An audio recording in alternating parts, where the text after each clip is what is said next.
कि गैर इरादतन हत्या जो थी, अकस्मात जिसको कहते हैं, इसमें हमने दो हिस्से किए। अकस्मात तो किसी भी व्यक्ति से किसी भी स्थिति में हो सकता है। गाड़ी चलाता रहे एक व्यक्ति और रास्ते में कोई भी बेध्यान हुआ या कोई रश कर आ गया और अकस्मात हो गया। अकस्मात करने के बाद वो व्यक्ति स्वयं उसको पुलिस स्टेशन या तो हॉस्पिटल ले जाता है, तो इसके लिए कम सजा का प्रावधान किया है। हिट एंड रन केस, मरता हुआ छोड़कर कोई भाग जाता है, तो इसके लिए हमने 10 साल की सजा का प्रावधान किया। जो आतंकवादी कृत्य करते हैं उनके प्रति कोई दया भाव नहीं होना चाहिए। कठोर से कठोर इनके लिए कानून का प्रावधान होना चाहिए। और ये नरेंद्र मोदी सरकार का उचित ही निर्णय है कि आतंकवाद के लिए ये कानून में हमने जगह दी है। उसके बाद भारत सरकार, किसी राज्य सरकार, विदेश की सरकार, अंतर्राष्ट्रीय सरकारी संगठन के सुरक्षा को बाधित करने वाले कृत्य भी आतंकवादी माने जाएंगे। माने और मैं नहीं मानता इसमें कहीं पर भी कोई गुंजाइश बची है कि इसका दुरुपयोग हो। और मैं सदन को आश्वस्त करना चाहता हूं, कानून तो लिखी हुई चीज है, इसका अमल करते वक्त अगर कोई इसका दुरुपयोग करता है, जहां तक हमारी सरकार का सवाल है साहब, हम उसको रोकेंगे भी और उसको नसीहत भी करेंगे, सजा भी देंगे। और सबसे ऊपर कोर्ट है। अगर किसके ग्रीवेंसेस है तो ये आतंकवाद को रोकने का प्रोविजन भी कोर्ट के ऊपर तो नहीं है।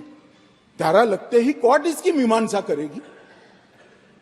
मगर इसके डर से आतंकवाद को ही न रोका जाए, मैं इस बात से सहमत नहीं हो सकता। मान्यवर, मैं सदन से अपील करना चाहता हूं कि इस धारा को जो मोदी सरकार लेकर आई है, आपका समर्थन चाहिए, आशीर्वाद चाहिए और जीरो टॉलरेंस का एक संदेश इस सदन से जाना चाहिए। मान्यवर, संगठित अपराध की भी पहली बार व्याख्या की गई है। कई राज्य और राज्यतर गैंगे संगठित अपराध करती हैं।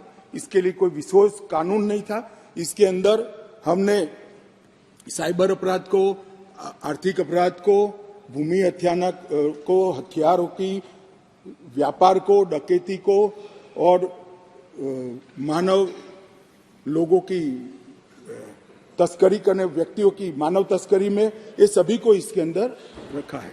आर्थिक अपराध की भी हमने व्याख्या की है।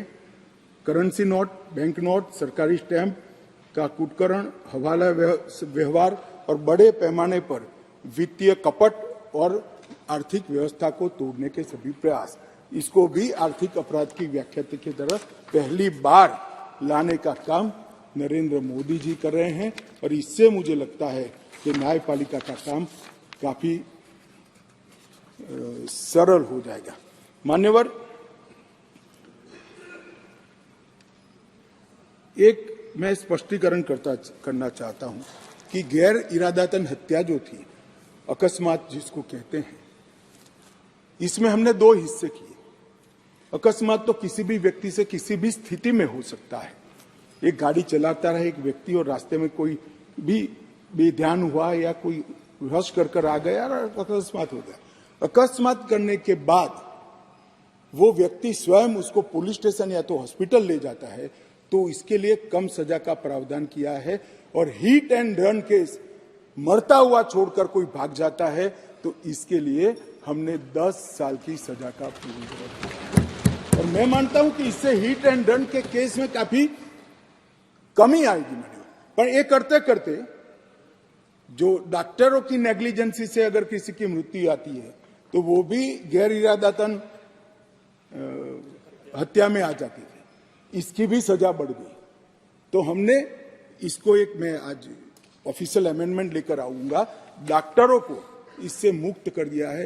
इंडियन मेडिकल एसोसिएशन ने मेरे सामने रजूआत करी थी, हमने इसको मुक्त करने का प्रावधान किया। मान्यवर, मॉब लिंचिंग का नया प्रावधान हम लेकर आए हैं। नस्ल, जाति, समुदाय या किसी शंका के आधार पर एक टोला एकत्रित होकर किसी को मार देता है, तो उसमें मैक्सिमम फांसी तक की सजा की है। स्नैचिंग के लिए कोई कानून नहीं था। चैन स्नैचिंग होते थे, मोबाइल होते थे और अलग अलग धाराओं में अंत में कानून के गैप का फायदा उठाकर वो छूट जाते हैं। थे, स्नैचिंग के लिए भी हमने कानून लाया है। और मान्यवर गंभीर चोट का जो कानून था, इसमें भी हमने 2 डिवीजन करे हैं। किसी के सर पर लाठी मार दी, इंजर्ड हुआ, तो उसको सजा तो होनी चाहिए, परंतु लाठी मारने के कारण वो ब्रेन डेड हो गया या अपाहिज हो गया, तो इसकी सजा इतनी नहीं होनी चाहिए। तो संपूर्ण अपाहिजता या तो ब्रेन डेड के केस में हमने 10 साल तक का कठोर दंड देने का प्रावधान किया है, इसको सेपरेट किया है।